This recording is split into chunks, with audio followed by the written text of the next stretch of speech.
जय श्री राम। मेरे बंधु, आज नहीं तो कल देर सबेर कभी भी भविष्य में दलितों का सामना सच्चाई से न हो, इसलिए हिंदुस्तान में बहुत तेजी के साथ झूठ के झालर बुन दिए जाते हैं। बहुत तेजी के साथ बड़े बड़े महापुरुषों के तस्वीर के नीचे, जैसे राम मनोहर लोहिया जी को ले लीजिए, जयप्रकाश नारायण जी को ले लीजिए, कर्पूरी ठाकुर को ले लीजिए, इन सब की तस्वीर लगी होगी और नीचे लिखा होगा कि अंग्रेजों का समय दलितों के लिए सबसे बेहतर था। ब्रिटिश काल में दलितों की जिंदगी खिलखिला और मुस्कुरा रही थी।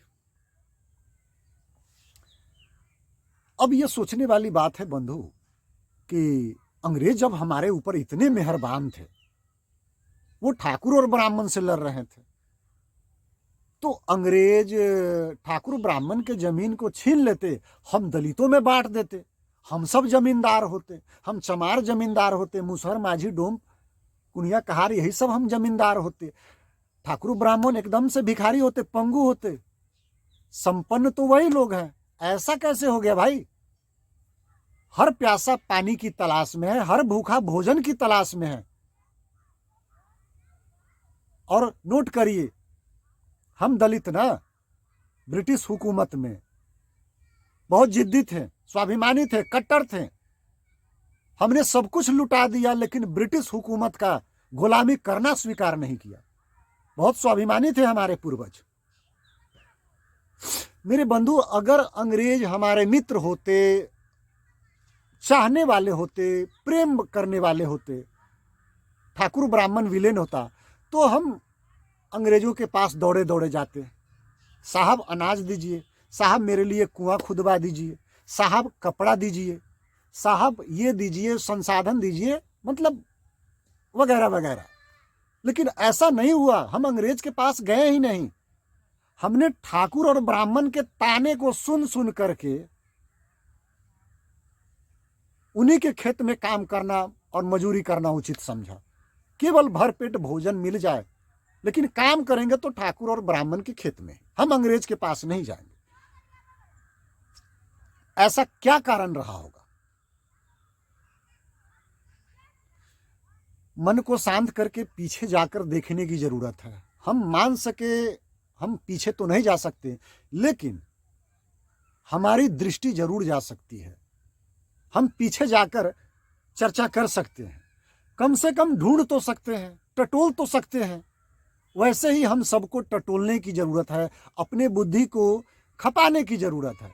किसी के बात में आकर के बहकने की जरूरत नहीं है। ठाकुर और ब्राह्मण को विलेन साबित करने के लिए ये जितने मतलब कि षड्यंत्रकारी बहरूपिया है, ये भांति भांति के हथकंडे अपना रहे हैं। मेरे बंधु, सोचिए, अंग्रेज अगर दलितों के सबसे बड़े हितैषी रहे होते तो ठाकुर ब्राह्मण के जमीन को छीन लेते, हम दलितों में बांट देते। लेकिन ऐसा नहीं हुआ।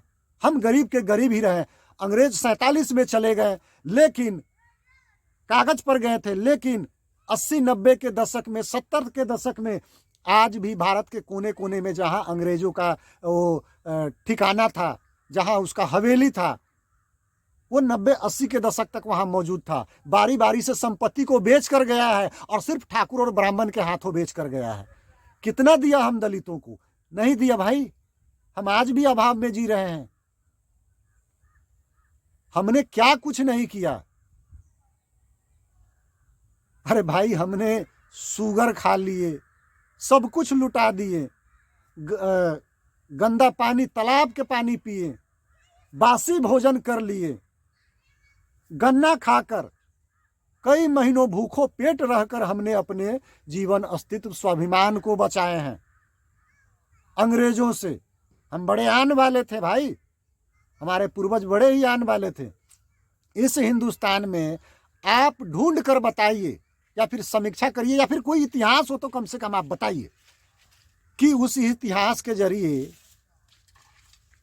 दलित समाज से कोई अंग्रेज का सूबेदार रहा हो, दलित समाज से कोई अंग्रेज का मुखबिर रहा हो। नहीं मिलेगा, नहीं मिलेगा। जो चाटुकार थे वो मालामाल हो गए, और जो स्वाभिमानी थे हिंदुस्तान में वो कंगाल हो गए। जय श्री राम, जय हिंद।